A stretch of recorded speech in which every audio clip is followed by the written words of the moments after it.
My name is Amanda Noska. Welcome. This is the third module for the Qualified Professional Test Counselor Certification course.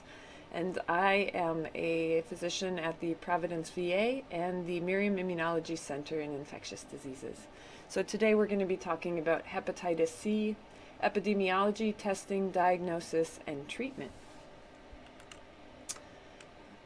First, we're going to cover the liver and hepatitis C, followed by the epidemiology of hep C in the United States and then locally in Rhode Island. And then to finish up, we'll talk about hep C transmission, diagnosis, and treatment guidelines. So hepatitis C is important, and that's primarily because of the role that it plays in damaging the liver. So the liver produces bile, helps digest nutrients, produces clotting factors that control bleeding. The liver also metabolizes cholesterol and makes essential proteins in the body. It stores energy from food and regulates blood sugar as well as other hormones. So it does quite a few things. And then lastly, and very importantly, it filters drugs and toxins from the blood. So we most certainly need our liver to survive. The ABCs of hepatitis.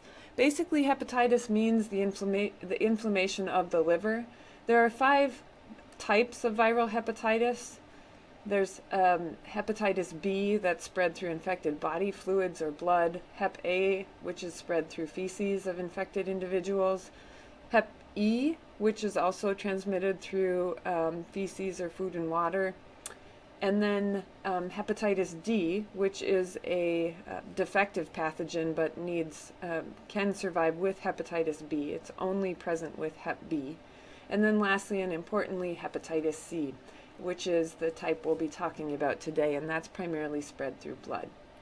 So we'll only be talking about hep C in this particular module.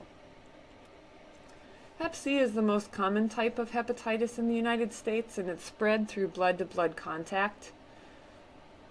The most common form of transmission of hepatitis C in the U.S. is injection drug use. Less common reasons or forms of transmission are blood and organ donation, any blood that was transfused before 1992 or organ donation before that time may have been from a donor who had hepatitis C, and so could have been spread in that route. Transmission through contaminated medical equipment has also been documented. Things like hemodialysis units are notorious places, and that's why we screen everybody in those situations. And then occupational transmission, so healthcare workers are at particular risk for hepatitis C acquisition through needle stick injuries. And then finally, sharing personal items such as razors or toothbrushes. Also tattoo artists or sharing needles for tattoos are one additional way that hep C can be transmitted. So roughly 15 to 25% of those infected actually never develop chronic hepatitis C, meaning they clear the virus from their body on their own. It can be cured in over 90% of the time with newer medications which are available. And cure in the situation of hepatitis C means that there's no virus in the bloodstream at least 12 weeks after the last dose of treatment. So that is called the sustained virologic response, or cure. So moving on, more people in the United States die from hepatitis C than from all other infectious diseases combined. This has just recently come to the attention of infectious disease providers, but it's definitely something that warrants attention. The striking reality is that hep C mortality is 12 times higher than that in the general population. And as we said, it surpassed all other causes of death from infectious diseases combined. So moving on, we tend to talk about hepatitis C based on genotypes, which is basically the name for the individual type of hepatitis C. And over 75% of hep C in the United States is genotype 1. The other minority of hepatitis C genotypes are genotype 2, which is roughly 10%, genotype 3, which is roughly 10%, And then very rare are genotypes 4, 5, and 6. 4 is slightly more common than 5 and 6, especially here in the US. But that last group comprises only 5% of hepatitis C genotypes. In the United States, almost 20,000 people die annually from hep C-related causes. The peak prevalence of hep C is those born between 1945 and 1965, so the baby boomer cohort. And we're seeing irreversible liver scarring or cirrhosis, roughly speaking, over 20 to 30 years, sometimes as early as 2 to 10, but frequently 20 to 30 years on average, in roughly 10 to 20% of chronic patients living with chronic hepatitis C. After developing cirrhosis, the annual rate, so yearly rate of liver cancer, is 1 to 5% per year. So once people have cirrhosis, they're at substantial risk for developing hepatocellular carcinoma, and the longer they live, the greater risk they have for developing that. So moving inward to look at local epidemiology, there's an absence of hep C surveillance data in our state, unfortunately. So the local knowledge we have of the hep C epidemic here is fairly limited. But based on mathematical modeling of national trends, we estimate that roughly 1.2 to 1.7% of Rhode Islanders are living with chronic hepatitis C, which translates to between 12 and 16,000 individuals, which is obviously a concerning statistic. So if you look at inpatient hospitalizations in Rhode Island, the hep C related hospitalizations in the past 10 years have increased from 20 in 2005 to 122 in 2014. And during that time period, HIV diagnoses as a reason for hospitalization decreased, and hospitalizations due to HBV diagnoses or hepatitis B remain fairly stable and low.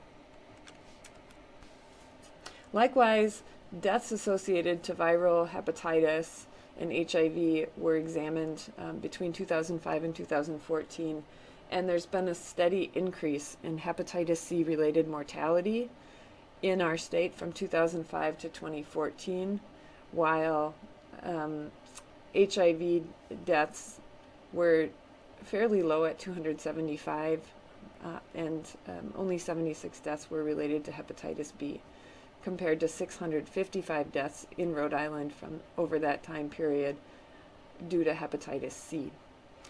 So looking at it another way, between 2005 and 2014, the number of hep C related deaths has increased fourfold in less than a decade. So the first and arguably most important step is to diagnose hepatitis C. And thankfully we have great community-based testing here in Rhode Island that is being rolled out. So several community agencies are working on testing for hepatitis C through the Rhode Island Department of Health Integrated HIV and Viral Hepatitis C Counseling, Testing, and Referral System. And the agencies involved are the AIDS Care Ocean State, AIDS Project Rhode Island, the MAP Behavioral Health Services, Amos House, Project Renew, and Project Weber, as well as Sojourner House. We're all doing great work in community-based hep C screening, and the funding for these agencies has increased more than twofold between 2010 and 2014. So getting the broader landscape, if we step back, this is a slide depicting the hepatitis C care cascade, which is a paradigm in which we view hepatitis C and how we're doing as a nation in treating folks with hepatitis C. As you can see, an estimated 3.5 million people in the U.S. are living with chronic hepatitis C. Only about 50% of those with hepatitis C know that they have hepatitis C or have been formally diagnosed. Roughly 43% of the 3.5 million have access to outpatient care, and of those 3.5 million who are living with chronic hepatitis C, only a little over a fourth of them, 27%, have actually been confirmed to have chronic hepatitis C. Moving onward, only 17% have undergone liver biopsy. This is in the prior treatment era where we did more liver biopsies. Now we use the FibroScan to stage liver disease. And then of those 3.5 million, only 16% have been prescribed Hep C treatment, and only 9% have achieved SVR, which is sustained virologic response, or a cure for hepatitis C. So we have a lot of work to do, but of the 3.5 million people in the U.S. living with hepatitis C, only 315,000 have been cured.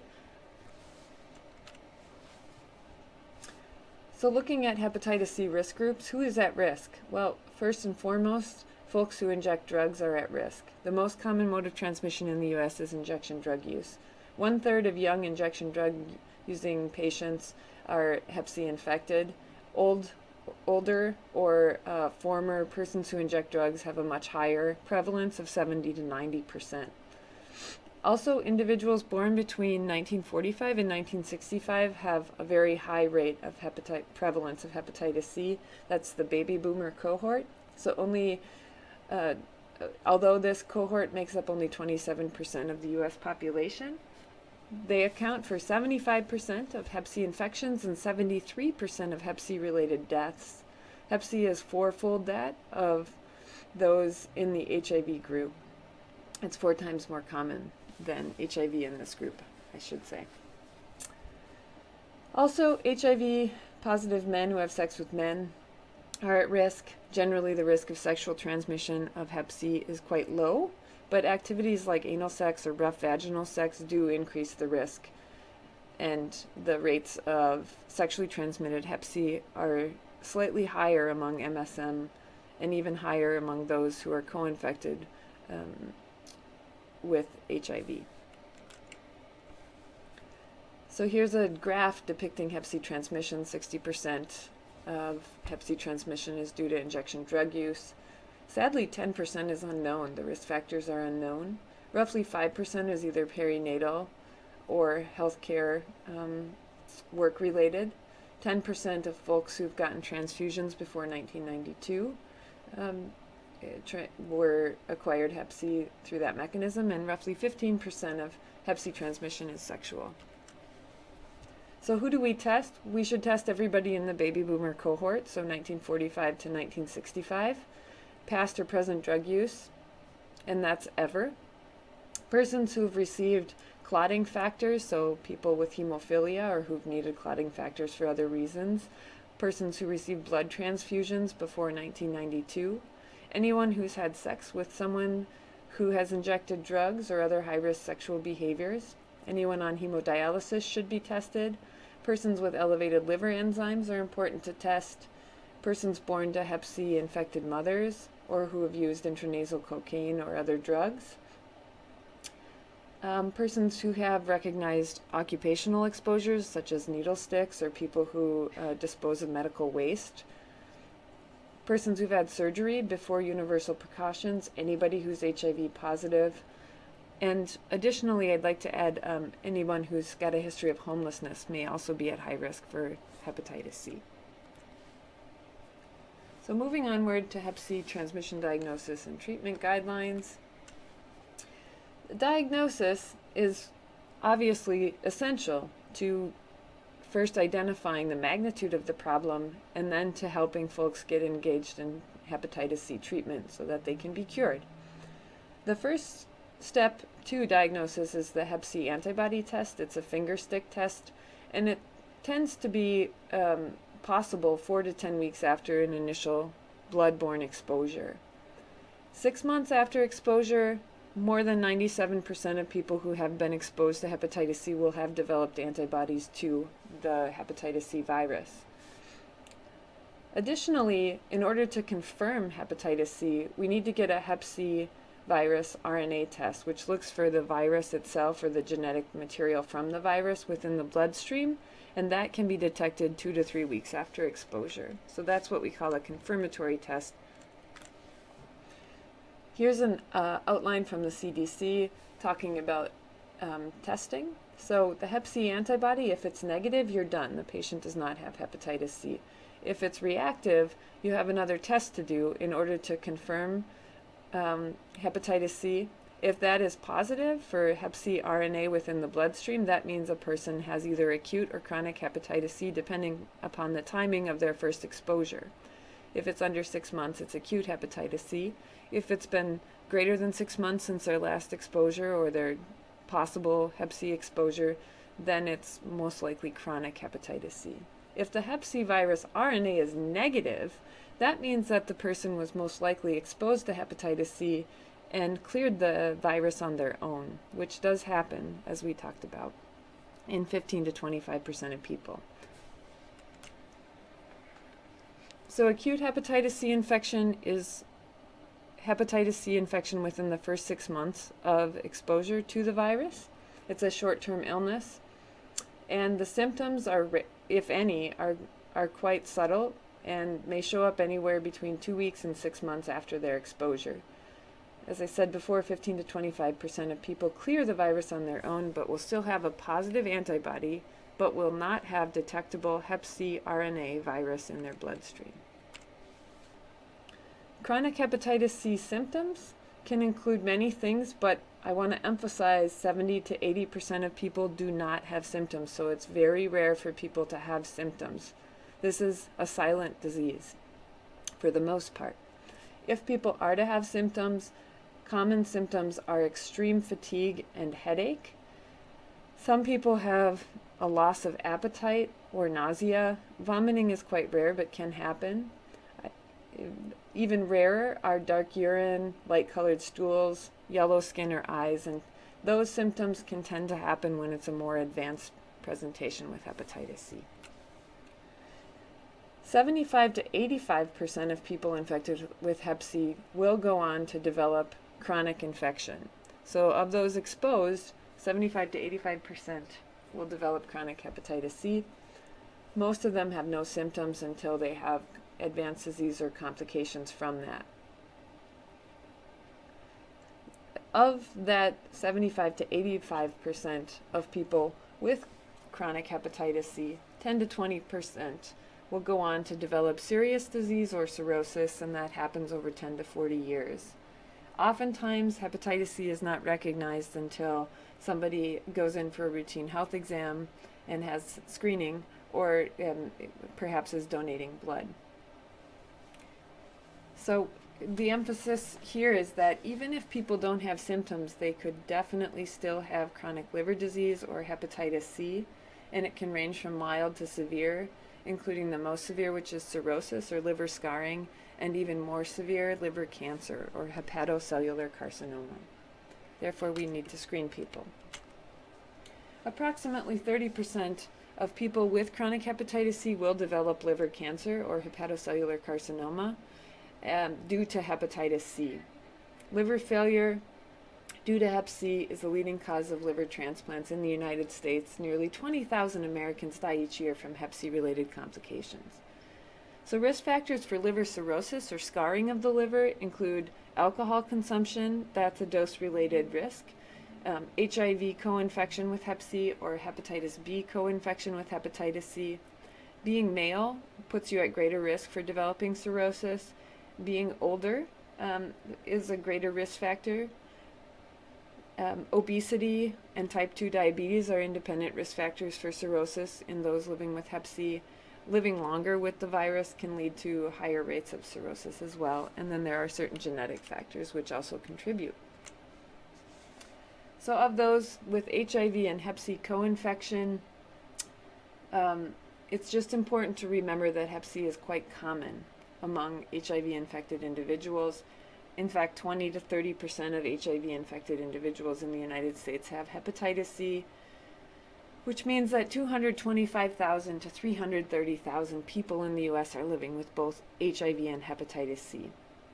And HIV does accelerate the disease course of hepatitis C, so it leads to more rapid progression of cirrhosis, end-stage liver disease, which would lead to the need for transplant, and ultimately hepatocellular carcinoma and Hep C-related mortality or death. So all HIV-positive persons definitely should be screened for hepatitis C, and in high-risk individuals, you may consider screening them yearly. So the differences between HIV and hepatitis C are very important to note. In HIV, the virus doesn't survive long outside of the body. It's not quite as hardy. Hepatitis C virus can survive on a surface outside of the body for 16 hours. HIV requires one screening test, and there are many options for rapid testing. Hepatitis C, there's only one rapid test, and it relies on a blood spot. The HIV test can also use saliva to screen for HIV. The window period for HIV is 1 to 3 months, while the window period for hepatitis C is a bit longer, 3 to 6 months. Once the HIV antibody is positive, it usually means that the virus is present, while in hepatitis C, if the antibody is positive, you're not done yet. You still need to check to see if there's virus in the bloodstream, which relies on a confirmatory test looking for viral RNA. While HIV is treatable, it's not curable. HIV integrates into the host genome and so is not curable at this point, unfortunately, but maybe in the future if we're lucky, and we have brilliant researchers working on that. Hepatitis C is treatable and it's likely curable. We have great treatments available these days for treatment of hepatitis C, and it does not integrate into the host genome. So I think actually this might be a bit of an underestimate, but roughly 80 to 95% of people with chronic hepatitis C can now be cured with treatment. Generally speaking, the cure rates are very high and upwards of 90%. Cure means that the virus is no longer present in the bloodstream 12 weeks after treatment has ended. That's called sustained virologic response, or SVR, in the scientific world. And the goal of treatment is to reduce the chance of liver damage and also to get rid of the virus, to lower it to undetectable levels. So insurers make most of the decisions about starting treatment, and they make that decision to cover the cost of treatment based on various things, such as the type of virus. So we talked about the genotype, the condition of the liver, other health conditions, the side effects of the medications, and the cost. So current treatments that are available for hepatitis C, while they're cheap to make, they're incredibly expensive to buy. So thank you for your attention. I hope this has been informative. Hepatitis C is a very serious disease in the United States that's transmitted through blood-to-blood contact. There's a positive rapid test for Hep C antibody. That could mean the person has once been exposed. However, you're not done there, and it doesn't mean somebody has hepatitis C if there's a positive antibody alone. It means you need to do another test, the confirmatory hepatitis C RNA testing, to detect whether or not there's virus actually in the bloodstream. If there is, a person has either acute hepatitis C or chronic hepatitis C, depending upon the length of time between their last exposure and the testing. Some people with hepatitis C clear the disease on their own, and that's very important. 15 to 25% cleared on their own, while others become chronic carriers, so living with chronic hepatitis C, and can develop very serious health problems later in life. People with Hep C who drink excessive amounts of alcohol are at dramatically greater risk for liver disease down the line. Likewise, folks living with HIV and Hep C or hepatitis B and hepatitis C co-infections are also at dramatically increased risk for liver disease down the line. Hepatitis C can be treated and can be cured, and that's a key message to emphasize with patients who are being tested for hepatitis C. The cure is called the sustained virologic response, which means no detectable virus 12 weeks after finishing treatment. And the effective treatments that we have available today are incredibly well tolerated. They tend to cause headache and fatigue, and there tend to be one pill once a day for 12 weeks in most scenarios, with several exceptions, but it's a very highly treatable, curable disease. So thank you for your attention. Feel free to email me if you should have any questions at all, and thank you for the good work that you do.